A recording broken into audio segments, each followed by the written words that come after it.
Do you ever feel like you're running from intimacy even when you crave it? You push people away, especially when they get too close, and then wonder why you feel so lonely. If this sounds familiar, you might be dealing with an avoidant attachment style.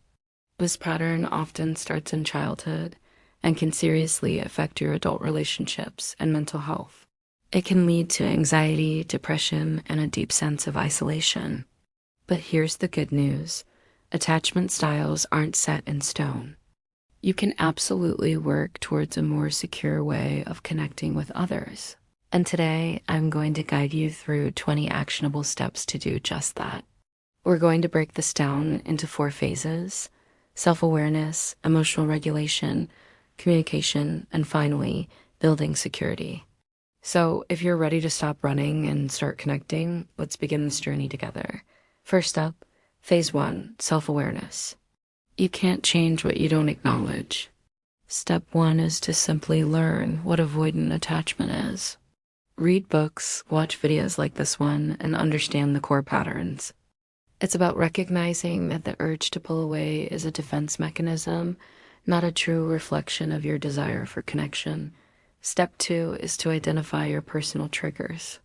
What situations or conversations make you want to shut down or create distance? Is it when someone gets emotional?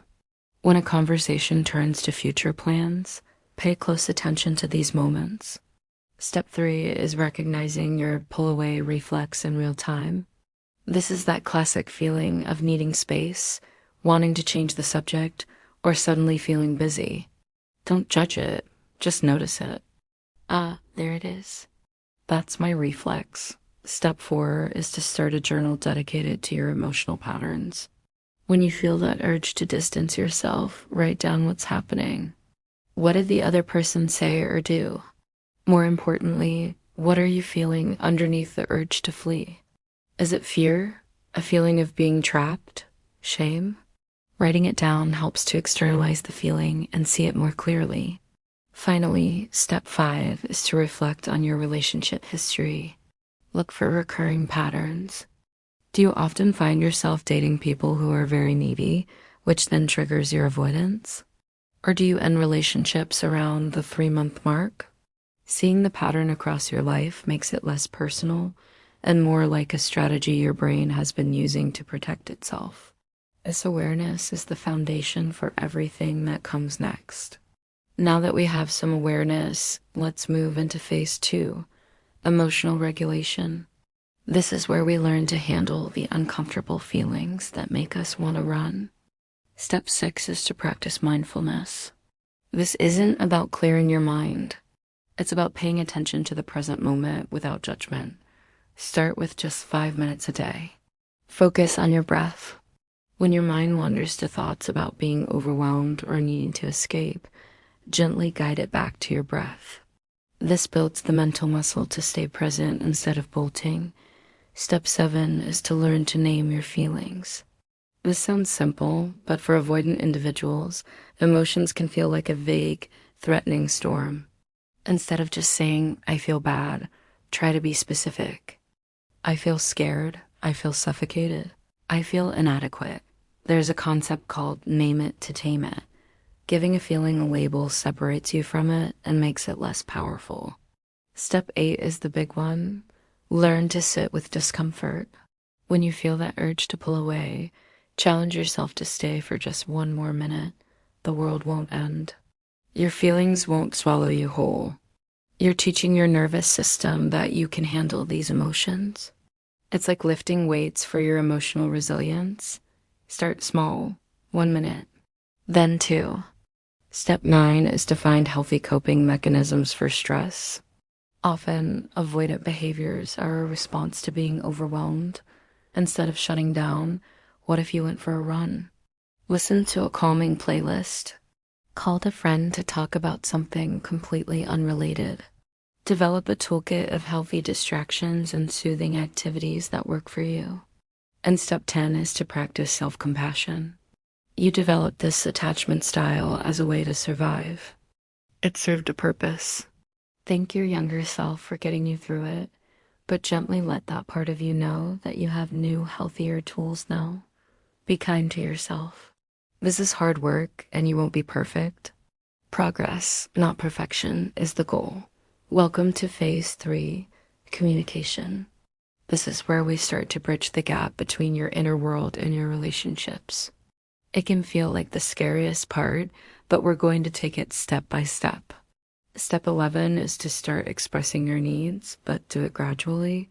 You don't have to pour your heart out. Start small.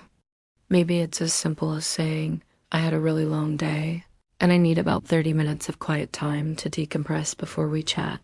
This is a game changer. You're not pushing them away. You're communicating a need. Step 12 is to master the I statement. Instead of saying, you're smothering me, which is accusatory, try, I feel overwhelmed when we spend every evening together. I need some alone time to recharge. I statements own your feelings and are much less likely to start a fight. It's about your experience, not their wrongdoing.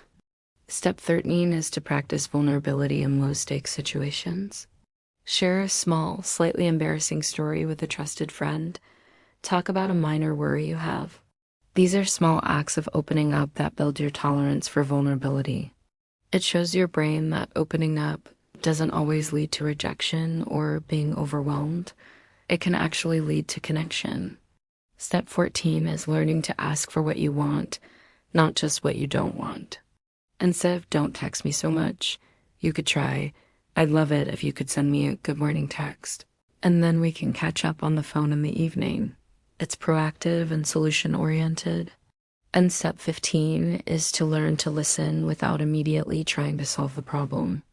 A huge trigger for avoidant individuals is feeling responsible for other people's emotions. When a partner is upset, just listen. Say things like, that sounds really hard, or I'm sorry you're going through that. You don't have to fix it. Your presence is often enough. This takes the pressure off and allows you to stay connected instead of retreating. We've arrived at our final phase, phase 4, building security. This is where we solidify all our hard work and create lasting change. Moving towards what's called earned secure attachment. Step 16 is to actively challenge your negative self-talk and core beliefs. Avoidant attachment is often built on beliefs like, I am a burden, my needs are too much, or people will eventually leave me anyway. When you catch these thoughts, challenge them. Ask yourself, is that 100% true? What's a more balanced perspective?